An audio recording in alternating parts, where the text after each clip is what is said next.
Om Shuklam Baradharam Vishnum Shashivarnam Chaturbhujam Prasannavadanam Dhyayet Sarva Vignopashantaye. Om Namah Shivaya Gurave Sachid Anandamurtaye Nishprapanchaya Shantaya Shri Shivanandaya Te Namaha Shri Vishwanathaya Te Namaha. Om Yogena Chittasya Padena Vacham Malam Sharirasya Chavaidhyakena Yupakarotam Pravaram Muninam Patanjalim Pranjaliranatosmi Pranjaliranatosmi Abahu Purushakaram Shankha Siddharinam Sahasra Shirasam Shvetam Pranamami Patanjalim. Om.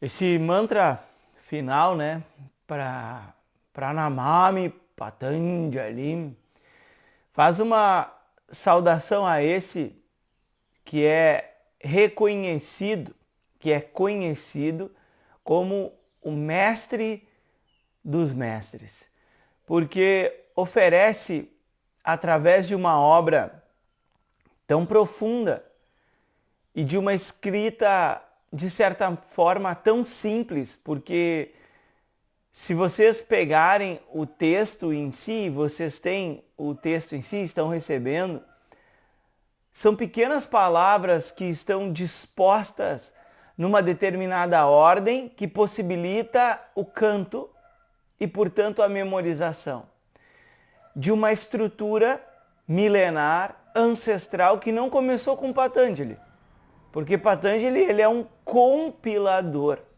ou seja, ele identificou o caminho, ele certamente passou pelo caminho para conhecer a mente nesse nível de detalhes, e ele elaborou um texto que serve tanto para iniciantes, tanto para praticantes avançados. Por isso, Patanjali ele é saudado. Isso é uma forma tradicional, né, dentro do ensino de Vedanta, de cantar, né, um verso que a gente vai chamar um verso devocional. Devocional porque reconhece a figura desse mestre, saúda esse mestre que nos possibilitou e possibilita acesso a esse conhecimento milenar. Dentro de uma estrutura na qual existe um professor, existe um aluno e existe um meio de conhecimento que está sendo operado pelo professor. Enquanto que o papel do aluno, nesse momento, é fazer a escuta. Com o tempo, refletir sobre o que está sendo dito e, por fim, fazer a contemplação, o esforço para assimilar, para tornar firme, para tornar seu esse conhecimento. Estudar Yoga Sutras vai fazer mais sentido se você medita. Apesar de que os outros textos também fazem menção à meditação, eles não colocam com essa riqueza de detalhes. E cada mestre, cada texto, ele vai ter um caminho diferente para expor uma única verdade, pois a mensagem de todo o Veda, ela não se contradiz. Ela é vista de perspectivas diferentes para que pessoas diferentes possam entender a si mesmas, como pessoas que são livres de qualquer tipo de autocondenação, autodiminuição e, portanto, possíveis de estarem confortáveis em qualquer situação que a vida apresenta. Dessa maneira, estudar Yoga Sutras com algum tipo de meditação acaba sendo fundamental. Aí pode surgir a pergunta, né? Onde eu aprendo essas práticas de meditação? Na realidade, aqui Patanjali, nesse capítulo, ele não está colocando a prática em si, propriamente dita, a estrutura em si. Ele está pontuando, tanto que o nosso contexto atual é o quê? A gente está explorando o nível de meditação que visa a estabilização. A meditação, ela tem 4 categorias, né? Atenção plena, concentração, devoção e contemplação. Essas categorias, elas se fundem entre si. Tanto é que um meditador experiente que tenha acesso ao conhecimento faz uma oração dentro da própria meditação, ou seja, ele tem ali a parte devocional. Ele vai lá, ele observa o ambiente, ele observa o que está acontecendo na sua própria vida, sem ficar julgando e condenando. Ele tem uma atenção plena. Ele utiliza, por exemplo, um mantra e repete o mantra várias vezes para estabilizar a mente. Ele tem a concentração. E lá no final ele faz uma discriminação. Qual é a minha verdade? O que não muda, o que é invariável nessa experiência? O eu é o corpo ou o eu não é o corpo? O que é consciência, o que é observador, o que é observado, o que é observação? Qual é a fonte verdadeira da minha paz? São contemplações que entram nessa parte de discriminação e o que será mostrado mais à frente no capítulo 2, que é o meio, né? A sadhana, a jornada, enquanto que o capítulo 1, ele visa falar sobre o objetivo, é isso que eu quero alcançar. E alcançar essa estabilização da mente é um grande objetivo.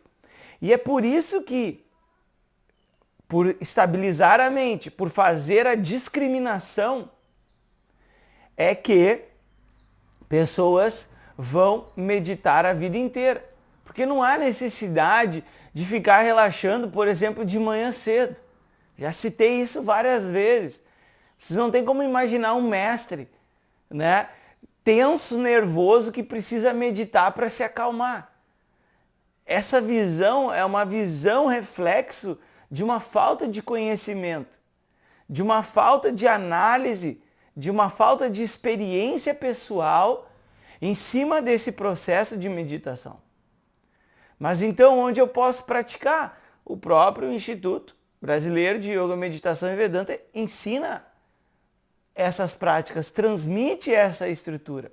Mas não é só o Instituto, existem outros professores e, se tratando de meditação, é muito comum que você enxergue, né, presencie, se você buscar, seja com outros professores para te ensinar, fragmentos do que está sendo mostrado aqui, porque aqui passa uma estrutura universal.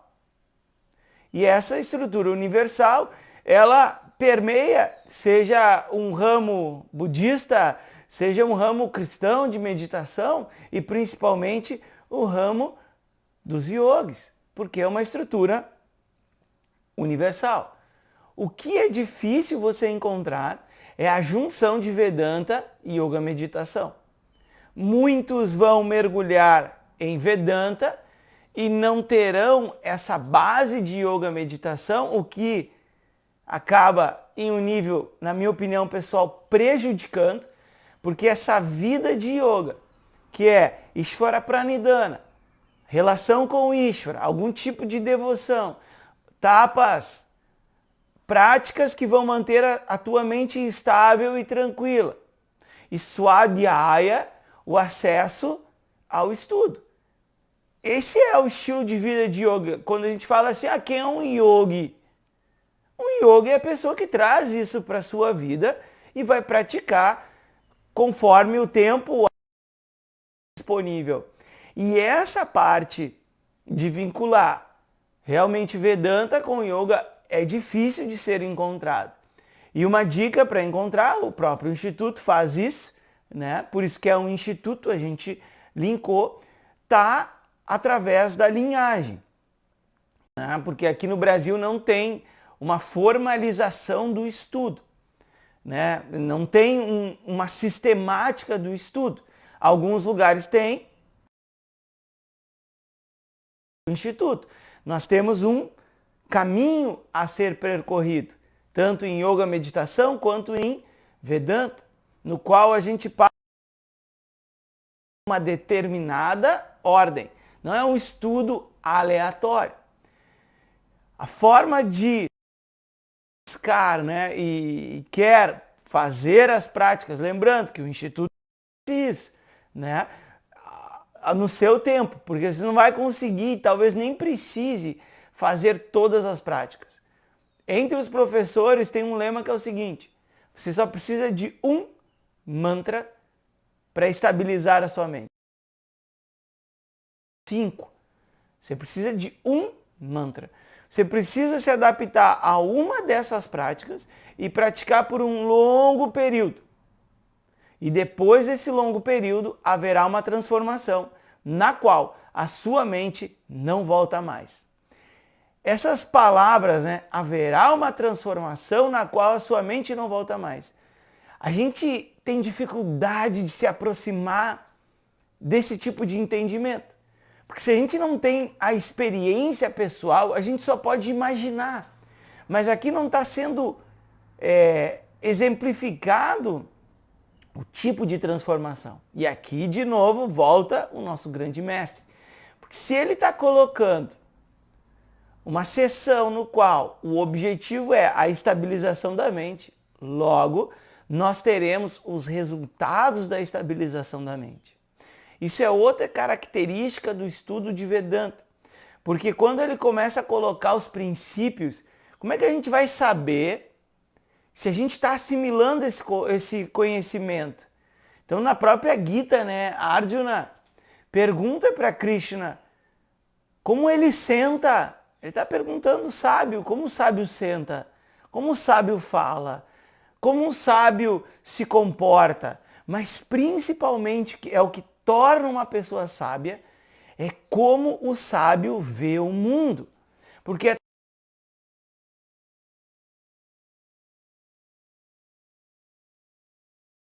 e dentro do estudo de Vedanta, dentro dos yogis, um sábio é aquele que está livre do sofrimento. Não é aquele que não tem desconforto, não é aquele que tem dificuldades, mas é aquele que se liberou do sofrimento.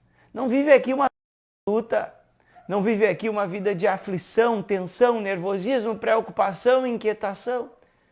Essas raízes, que são chamadas de kleshas, são queimadas, elas são torradas, porque quando uma semente é torrada, essa semente não germina mais. E a semente básica é uma ignorância sobre si mesmo. Porque se eu estou em paz, eu não serei agressivo com outra pessoa. Pensa sobre isso. Você está lá no trânsito, em paz, com muita tranquilidade, uma situação inusitada, uma freada brusca e um buzinar. Você não vai se levantar, sair do seu carro, agredir verbalmente uma outra pessoa. Não vai. Quem vai fazer isso é uma pessoa que está perturbada, que já abre o olho com agitação, com tensão, com nervosismo e transforma a vida em uma tensão, nervosismo e etc, etc, etc. Isso por quê? Porque a pessoa precisa alcançar, precisa correr muito para ter o que ela não tem. Porque o desejo visa o quê? Alcançar algo que não se tem, certo? Então, se eu tenho paz, eu acomodo a vida me esforço, né, na direção daquilo que eu quero, daquilo que eu estou fazendo, e entretanto, lutando, entrando em atrito com tudo e com todos, a todo instante, porque a vida não é uma guerra. A vida não é uma guerra. A vida é uma poesia. A vida tem uma beleza. Tem superações, tem dificuldades, vitórias, mas a vida não é uma guerra. Assim, essa visão, ela não só muda a visão que a gente tem sobre nós, como também muda abruptamente a nossa relação com a vida. E dentro dessa jornada, a maior parte do tempo será gasto na preparação e não no conhecimento em si. Conhecimento em si, o ramo é Atma Jnana, o conhecimento do eu. O que é o eu? Aqui foi citado lá no Sutra 3, que depois que esse processo de comando sobre a mente de Nirodha ele foi alcançado, o meditador, o buscador, ele consegue olhar para dentro de si mesmo e reconhecer textos apontam. E a partir daí, ele está elaborando o processo mental, as etapas que a gente precisa alcançar, porque você não vai ver uma pessoa estabilizada nesse conhecimento, livre do sofrimento, que antes não estabilizou a sua mente, porque essa oscilação ela gera insegurança, ela gera dúvidas, ela gera confusão. E a mente ela precisa dessa estabilidade. E o que seria uma mente não estável? Vou dar um exemplo. Você está aqui escutando a aula. Você tomou uma decisão, porque a gente sempre vai julgar. Tá? Quando a gente fala assim, a mente livre de julgamento, é do excesso. Porque em algum nível você vai julgar. Lá atrás você julgou. Olha, me interessa esse assunto de espiritualidade, Vedanta, estou gostando. O professor, eu me adequo a esse professor, eu vou conseguir estudar. Ok. Aí você sentou aqui e você começou a prestar atenção na aula.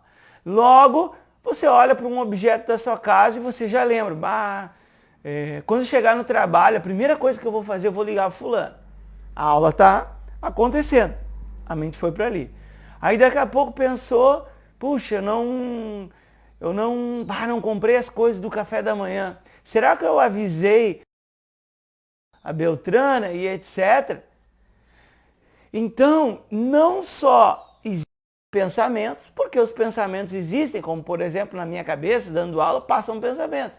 É claro que em menor número, porque o maior pensamento é o fluxo, é a transmissão desse conhecimento. Entretanto, passam pensamentos. Uma mente treinada vê os pensamentos, mesmo aqui dando uma aula. Isso você aprende em meditação. Você consegue ver os pensamentos, mas não é o momento. O pensamento passa.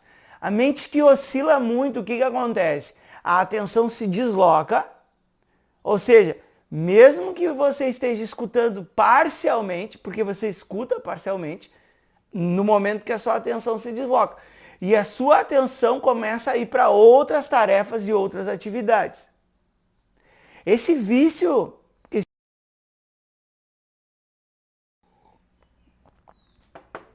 acontece na aula de Vedanta, acontece no trabalho, acontece no final de semana, está sempre acontecendo. E a projeção da mente é o quê? Que quando eu fizer aquela outra atividade, acabou. Só que ao fazer a outra atividade, como por exemplo ligar para o fulano, durante a ligação do fulano, vem outro pensamento que te diz que você tem que fazer outra coisa. E isso se torna uma disposição habitual da mente de estar sempre se deslocando do momento presente. E se eu estou deslocado do momento presente, eu não experimento paz, silêncio, satisfação e contentamento. Faltou avisar o fulano, então eu tenho desejo de ligar para o fulano.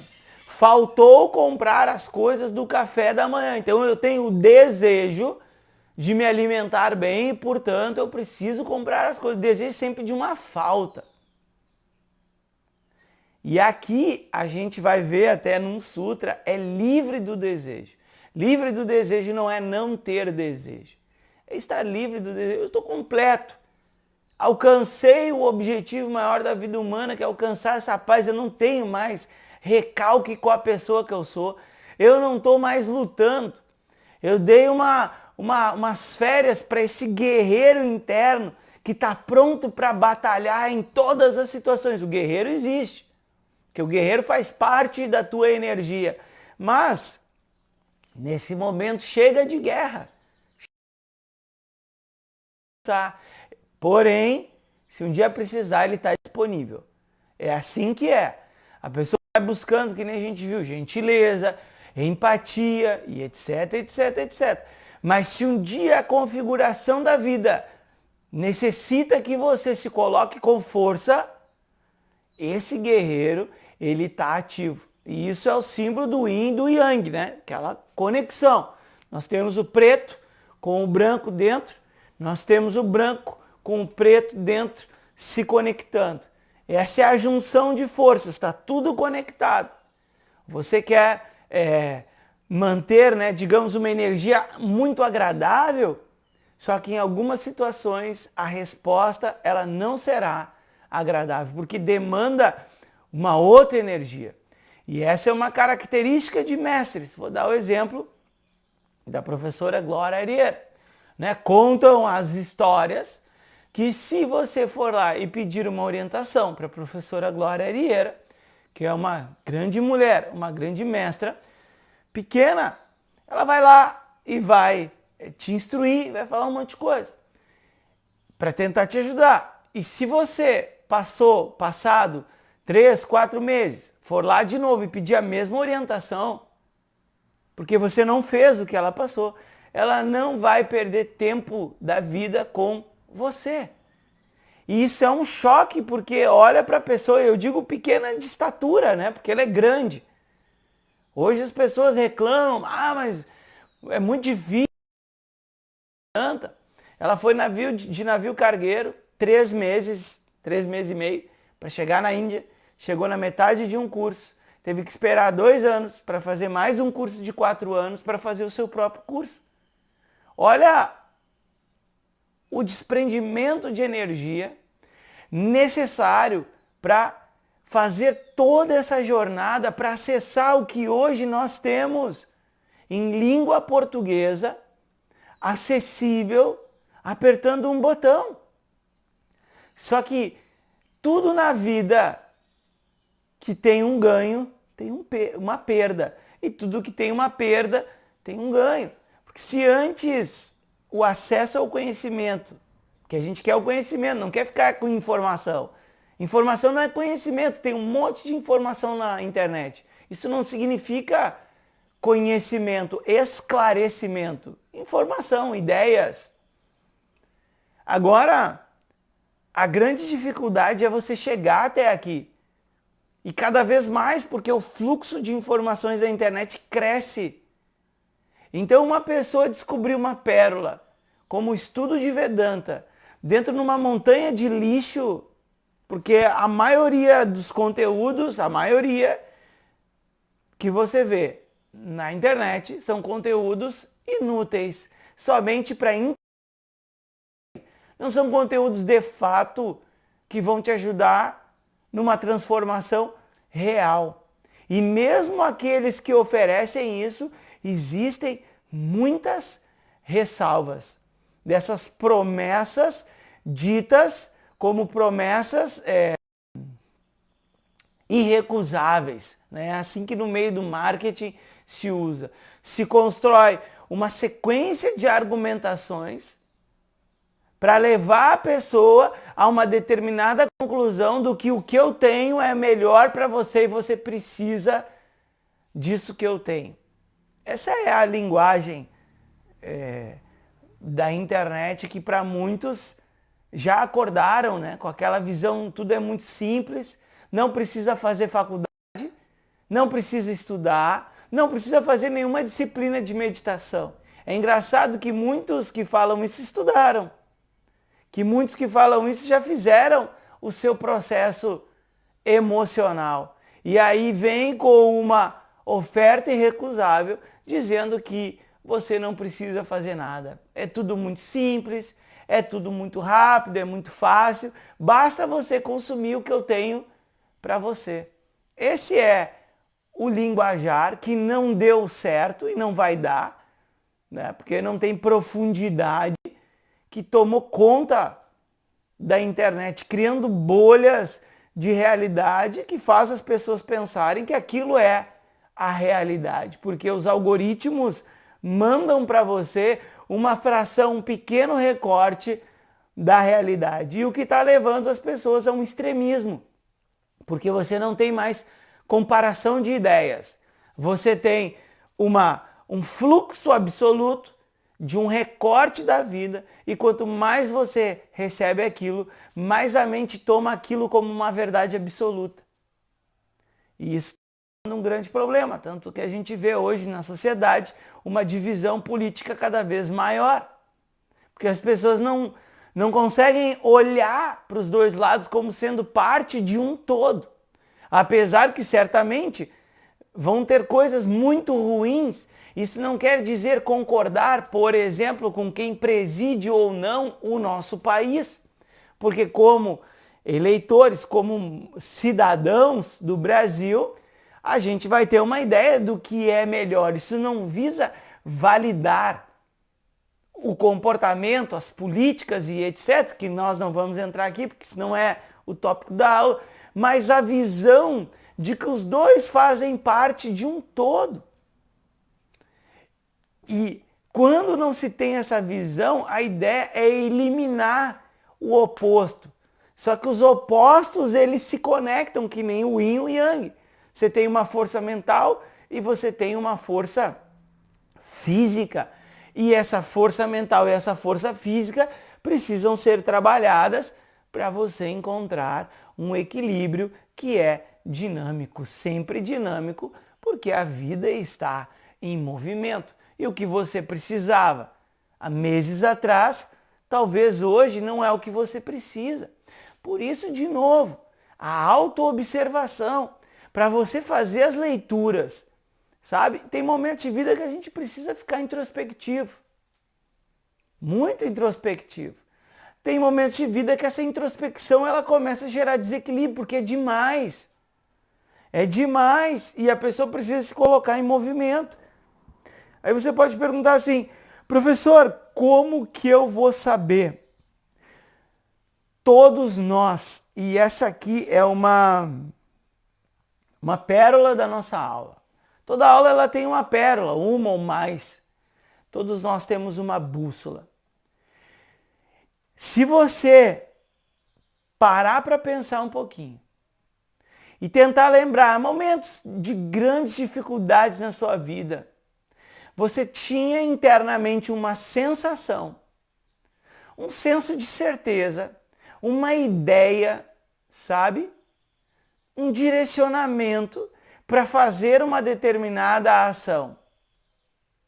E que muitas vezes, por falta de força, não foi feita. E aí resultou em grandes problemas. Vou dar um exemplo prático. Há bastante tempo atrás, eu estava atendendo um aluno com problemas seríssimos de saúde. E o que ocorreu? Esse aluno, ele tinha um problema com os filhos e ele queria meditar, já era uma pessoa com mais idade. E o processo ele foi indo. Quando essa pessoa começou a relaxar, os filhos começaram a vir para a mente consciente dessa pessoa. E o mecanismo de se defender desse aluno, dessa pessoa que queria meditar, que tinha problema com os filhos, era falar. Então, o que ocorreu? Ocorreu que essa pessoa não queria mais yoga meditação. Essa pessoa queria, entre aspas, comprar um amigo, pois estava no final da vida, tinha conflitos muito sérios com os filhos, com a esposa, com o que ficou, né? Porque como já era muito velho, o restante da estrutura familiar acabou se desfazendo. E devido ao conflito dos filhos, não tinha relação com a nora, com os netos e etc. E o ponto-chave é, eu sabia que eu deveria encerrar as aulas ali naquele momento. Até por isso, essa foi uma das escolhas que hoje eu optei por não mais atender o personal. Porque são poucas as pessoas que conseguem se colocar nesse papel de professor-aluno para que o processo possa ocorrer. Porque no momento que o aluno, ele tem o interesse, isso pode ocorrer ao natural, de você se tornar amigo do seu professor, isso pode ocorrer. Mas quando o objetivo se torna esse, o processo deu ruim. O processo deu ruim, porque o professor ele precisa conduzir a pessoa. Ele não está ali para trocar figurinha dos acontecimentos da vida. E ali eu sabia que deveria ter acabado as aulas e terminado numa boa. Só que, isso há bastante tempo atrás, não foi feito. E o que aconteceu? Chegou um momento que gerou um conflito na hora de alinhar o direcionamento do trabalho e essa pessoa saiu meio chateada e obviamente o culpado é o professor. Em um certo nível, até pode ser, porque deveria ter, porque eu sabia disso, encerrado as aulas naquele momento. Aí linkando com o que a gente estava falando. No meu caso pessoal, que eu estou dando exemplo para a gente entender essa bússola interna. Meses antes de acontecer, eu já estava desconfortável e eu já tinha a ideia na mente de encerrar aquele processo. Não fiz e aconteceu isso. Então, o que nós temos? Nós temos uma bússola interna que nos mostra, por exemplo, a temperatura do nosso, o direcionamento do nosso relacionamento. Um exemplo. O direcionamento da nossa rotina de vida, do nosso trabalho, que acaba nos deixando desconfortável. E isso vem em pequenos fragmentos. Não vai vir, pode vir, mas normalmente não vem numa estrutura de pensamento toda construída exatamente, dizendo para você, não, você precisa encerrar isso, você precisa fazer isso assim. Não é assim detalhado, mas vem pequenos fragmentos que dão aberturas e certas ideias para a gente fazer aquilo que é certo. Porque se a vida ela não tem um erro, ela não tem um defeito, o nosso senso de certeza, o nosso senso de direção, ele não tem um erro. Ele tem um acerto. Só que o medo de mexer na estrutura de vida quando precisa, quando é preciso, o medo de começar algo novo, de terminar algo, ele impede que a gente siga essa bússola interna. Se você é uma pessoa perturbada, isso é um problema, porque aí o que vem de dentro não passa por um filtro racional, porque você vai precisar fazer uma reflexão, não é porque você teve um pensamento, olha, agora eu vou mudar tudo. Não, você vai tentar refletir, fazer uma análise sobre o que isso se apresenta para ver se é bom ou ruim para você. E se, por exemplo, uma mudança vai ser boa, vai. Estamos envelhecendo. Todos nós estamos morrendo. Depois dessa aula, a gente, entre aspas, morreu um pouco mais. E tem um nível disso que não tem nada que nós possamos fazer, porque já está acontecendo. E sabendo disso, Se eu não viver o que eu quero viver, qual é o sentido da vida?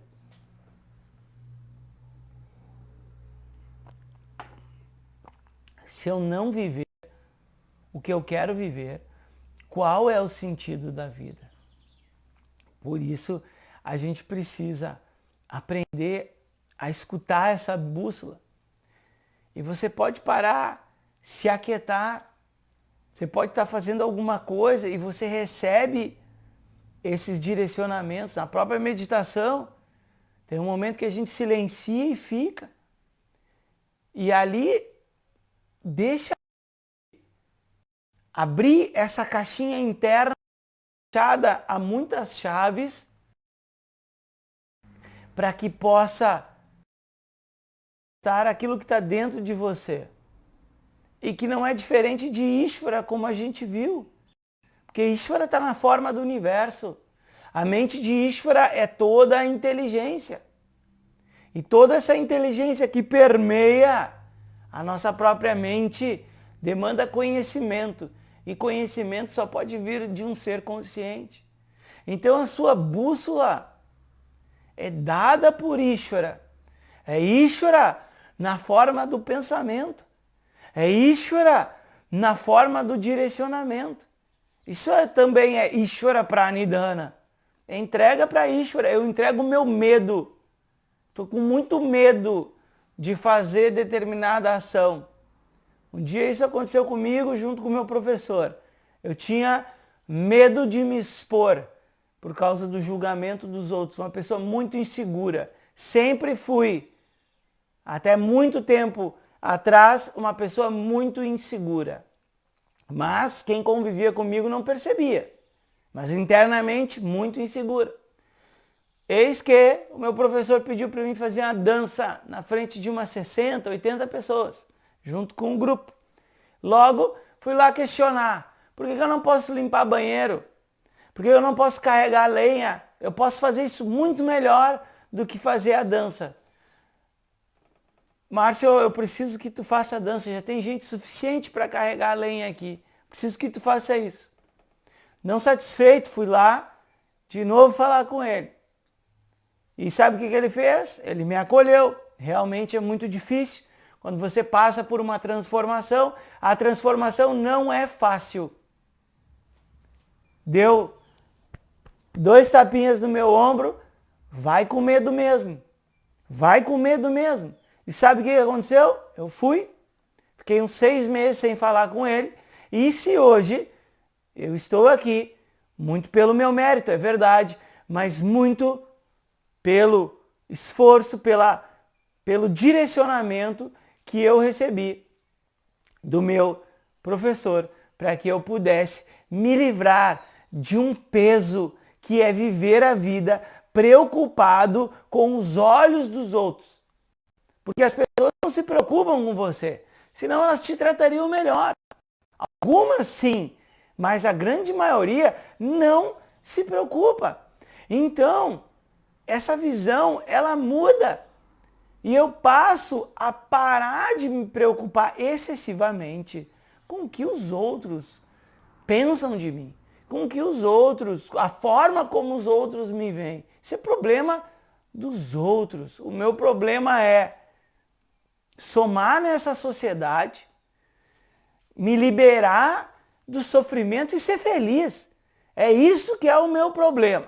Me liberar do sofrimento, remover esse atrito da minha mente que me deixa desconfortável e ser feliz. O resto é o resto, porque é isso que é o que vai importar na vida de todo mundo. Assim, uma grande premissa é a estabilização da mente. É a necessidade, olha o caminho que a gente fez para voltar de novo. É a necessidade de ter uma mente estável para que a mente pare de oscilar e assim você se libere também do medo, da insegurança para fazer o que você precisa fazer. E depois quando você faz, você fica confiante, quanto mais você faz, mais confiante você fica.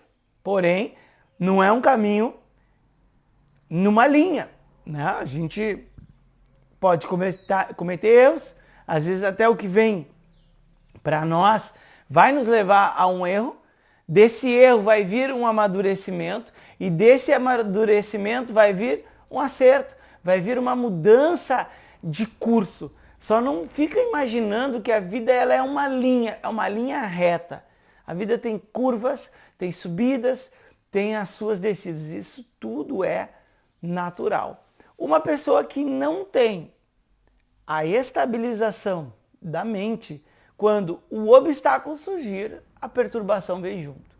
Quando a vida o vento está soprando ao favor dessa pessoa, né? Ou seja, os desejos estão se realizando, né? A estrutura de vida é propícia, tá tudo bem. A mente agitada não prejudica muito. Entretanto, quando a estrutura de vida ela é modificada, aí sim você vai ver o quanto está firme.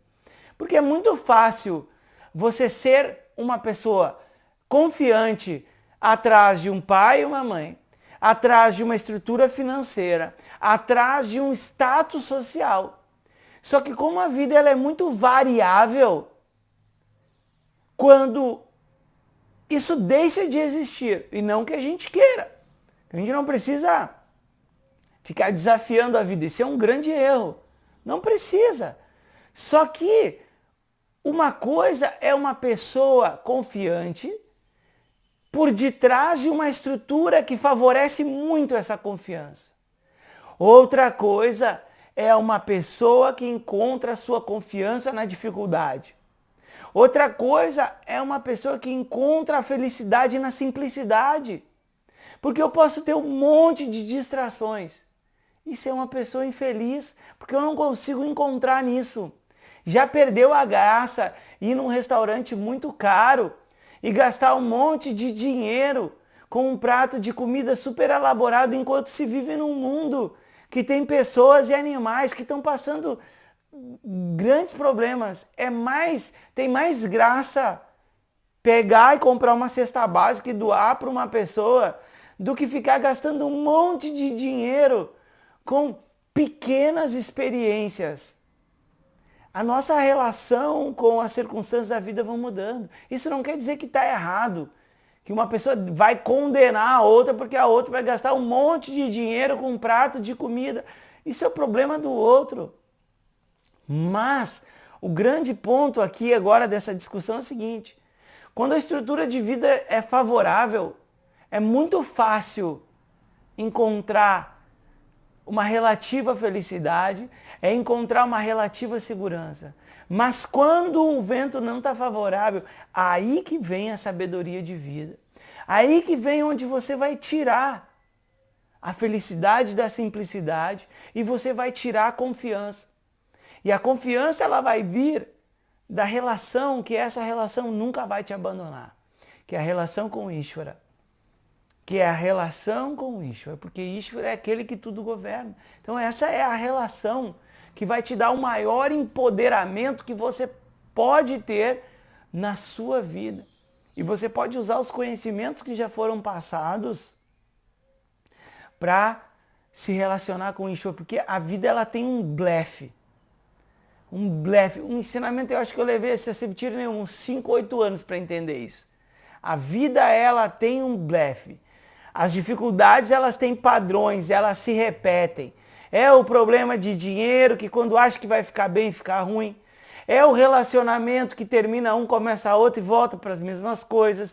É o problema de saúde, que quando acha que ficou bem, afrouxou e fica ruim. Se o propósito da vida fosse esticar a corda até romper, acabou. Acabou o sofrimento e acabou essa vida também. Só que o jogo é não romper, é esticar a linha, é colocar a pressão e tirar a pressão. Só que quando a vida está colocando a pressão, é nesse ponto que você vai crescer e você vai amadurecer. Não vai precisar eliminar, né? Por exemplo, você está um pouco infeliz porque queria ter mais dinheiro, ok, é válido isso. Mas nesse momento que tem menos dinheiro, é um grande momento, uma grande oportunidade para você descobrir coisas novas e conseguir, primeiro, lidar com essa situação de vida, que é um fato objetivo que pode mudar a qualquer momento, mas nesse momento se apresenta. Então, não se nega a essa realidade. Se isso está desconfortável, se faz uma ação para ir na direção oposta, em termos de dinheiro. Mas, ao longo do caminho, se busca ficar confortável e buscando na simplicidade, nas pequenas coisas, uma felicidade que vai vir de eu conseguir estar tranquilo, de eu conseguir estar em paz comigo mesmo. Eu posso lidar com isso. Eu vou lidando, vou fazendo meu trabalho, vou fazendo meu papel e assim eu vou seguindo nessa caminhada. E quem sabe, nessa mesma vida, esse processo ele se reverte, porque não há ação sem um resultado. E se eu trabalho, os frutos desse trabalho virão. Se eu cuido da minha saúde, eu passo por um momento muito difícil, em algum momento isso pode ser revertido, talvez nessa vida não. Só que como a vida é cíclica, assim acredito os Vedas, isso é uma crença, né? Mas que faz muito sentido. Eu posso ganhar a bênção em um outro momento de me livrar desses problemas físicos. O que eu não posso fazer é me abandonar, é ficar me condenando pelas condições de vida que eu vivo hoje. Porque 99% das coisas que acontecem na vida de uma pessoa é por fatores externos. Toda pessoa que diz, eu consegui, eu sou o melhor, é um iludido. Porque tem tantas estruturas externas que ocorrem para que algo possa acontecer, que a pessoa ela precisa ser muito iludida para não reconhecer isso. Na Gita, Krishna chama a pessoa que tem essa característica de um ladrão. Porque pensa bem, vamos supor uma pessoa aí que é um pós-doutorado. Bah, que mérito essa pessoa tem, pós-doutorado. Verdade, teve mérito. Só que vamos pensar um pouquinho. Da onde veio, por exemplo, a capacidade de ficar horas e horas sentado numa cadeira sem dor? Tem pessoas que não conseguem fazer isso. Muita gente para de estudar qualquer coisa porque não faz o básico. Sentar a bunda na cadeira e ficar. Bora! Não vou dizer a maioria, mas boa parte não consegue. Olha para a meditação. Quantos desistem porque não conseguem sentar? Lutam para sentar. Então, pega o exemplo do doutorado. Da onde veio essa capacidade? Ah, do meu corpo. Tá, da onde veio esse corpo? Da minha mãe. Da onde veio a sua mãe? Você vai chegar no nível Ishvara. Foi dado por Ishvara. Então você tem uma capacidade. Essa capacidade de se concentrar. O desejo. Da onde veio esse desejo de estudar tanto? Porque não é todo mundo que quer estudar tanto. É ou não é? Tem gente que não gosta. Da onde veio esse desejo? Da onde veio o tempo? Da onde veio as oportunidades? Da onde veio o professor que te ensinou?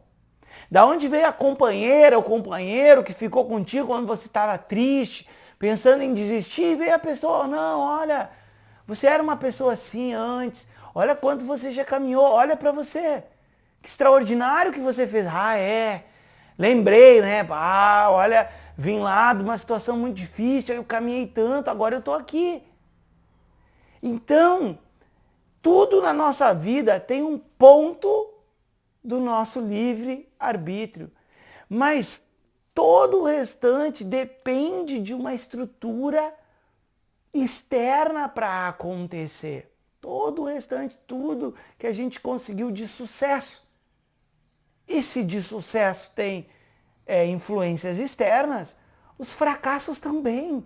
Porque se eu não sou o culpado pelo meu sucesso, não advém somente da minha força e não vem, eu também não sou o responsável 100% por tudo o que aconteceu de ruim. E sempre aconteceu muitas coisas ruins na nossa vida que a gente se envolveu com todos. É assim comigo também, é assim. E isso não te torna uma pessoa irresponsável. Não, porque as consequências estão ali. As consequências estão ali. Só que isso traz um aspecto humano conectado com um aspecto divino. O aspecto humano é que, como seres humanos, nós somos limitados. Nós temos uma limitação por influências externas.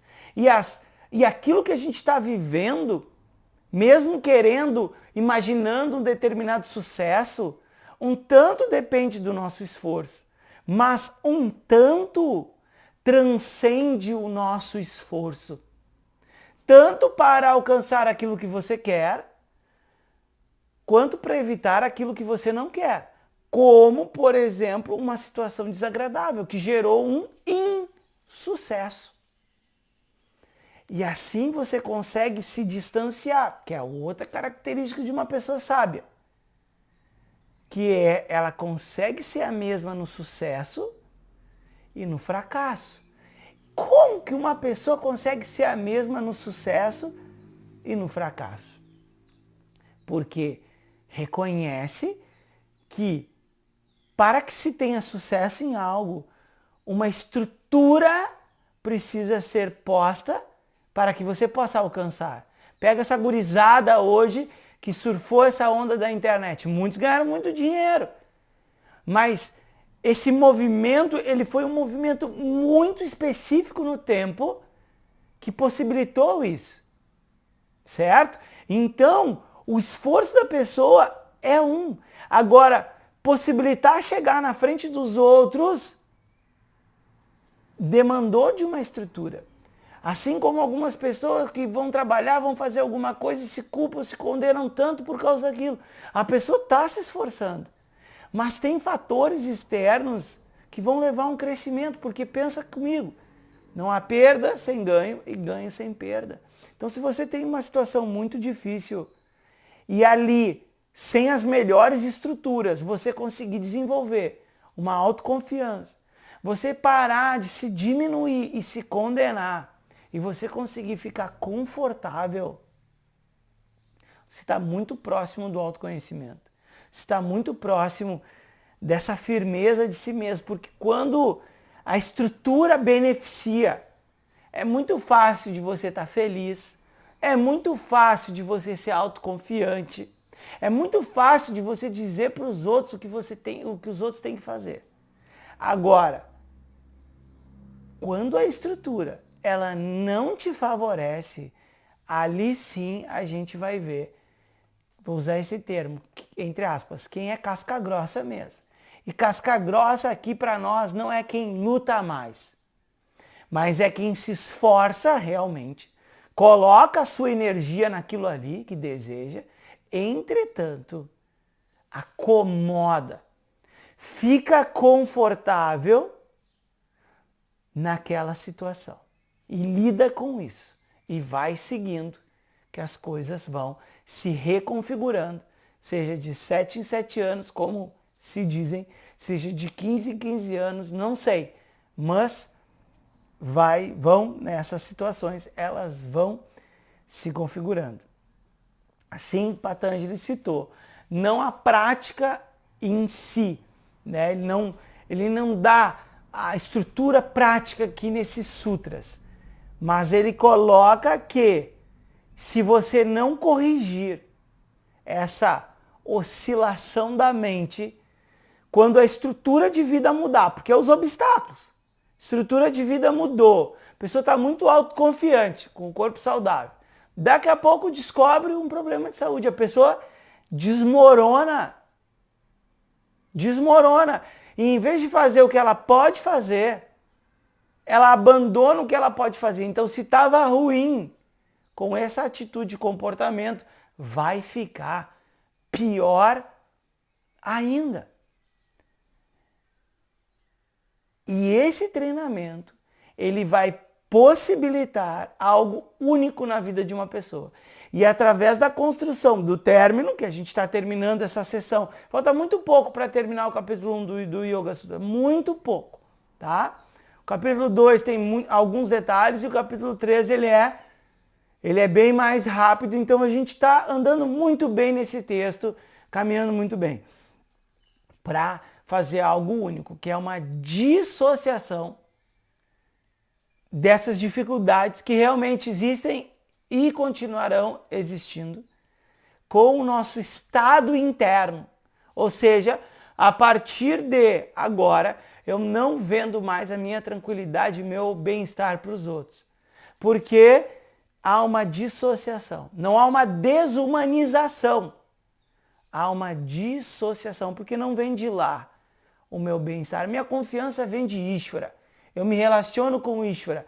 Se eu estou com uma dificuldade na vida, eu vou sentar no meu altar. Se eu não tenho altar, eu não preciso. Eu vou para a praia, vou fechar os meus olhos, vou me conectar com o mar, com a natureza. Eu vou me relacionar com o Ishvara. Ou então, eu vou me relacionar de uma outra forma. Eu vou me acertar, porque a vida não tem como propósito te levar para um ponto e romper a corda. Porque senão acabou. Mas sim colocar pressão para que com esse nível de pressão, em um ponto específico, ali você possa crescer. Porque não é o que você quer. Você não quer estar livre de sofrimento. Então você precisa ter sofrimento para entender o que é o sofrimento. E ali você criar desconexão. Uma vida de distração não vai te dar a liberação do sofrimento. Não vai acontecer. Você vai precisar. Você quer aprender a se relacionar? Como é que você aprende? Se relacionando. Você quer aprender a lidar com a dor? Como é que você aprende? Quando você vai sentindo dor. Você vai lidar com a dor. Então você quer lidar com o sofrimento. Melhor coisa que tem é nos momentos sofridos da vida. E o momento sofrido da vida, ele é o momento do karma. É quando você tá desabrochando a força do karma na sua vida, que é a sua grande dificuldade. Na vida não há ganho sem perda e perda sem ganho. Então se você tem muitas perdas, está com muitas dificuldades, ao mesmo tempo você vai acelerar a sua maturidade, o seu crescimento. Porque se você perde, você vai ter um ganho. Se você ganha, você vai ter uma perda. Assim é a vida. Agora, dependendo para onde você vai olhar, você vai conseguir tirar uma satisfação, um contentamento, você vai conseguir acomodar toda essa história. E o que torna uma pessoa um sábio não é como fala, não é como senta, mas é como vê o mundo. Porque através dessa visão que está sendo transmitida aqui, pode haver a liberação do sofrimento. E removendo o sofrimento, para você olhar para dentro de si mesmo e encontrar paz, contentamento, satisfação, plenitude, é praticamente automático. Remover o sofrimento, você fica confortável. Om Purnamadav Purnamidam Purnat Purnamudachyate Purnasya Purnamadaya Purnameva Vashishyate Om Shanti Shanti Shanti Om Shri Gurubhyo Namaha Harehi Om. Namastê, pessoal. Essa aqui é aquelas aulas que, se a gente pode, a gente deve escutar mais uma vez, porque ela tem vários pontos de profundidade aqui, até para mim também, como professor, tem várias coisas que sempre é bom estar escutando. Isso é uma vantagem do professor, porque a gente é como se a gente estivesse revisando os conhecimentos, né? Quando eu vou montar a aula, eu sempre monto a aula aqui para vocês, tá?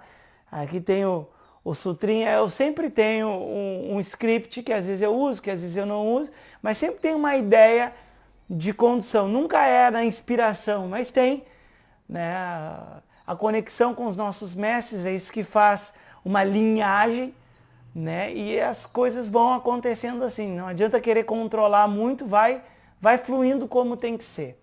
E em cima disso, a bênção, né, é de transmitir, mas reviver certos conhecimentos, que nem aqui a gente fala de meditação, fala disso e tudo. Vocês vão ver em outro texto, a nossa programação é fazer o valor dos valores como próximo texto. Isso pode mudar, vocês vão ver que vai mudar muito, né, o enfoque das aulas. E se tudo der certo, depois dos valores nós vamos fazer Atma, Bodha, o conhecimento do eu. A gente vai focar em específico no conhecimento do eu, que o Yoga Sutra não aborda tanto essa parte. Vai falar um pouco disso já logo no capítulo 2 e a gente segue. Um forte abraço. Tchau!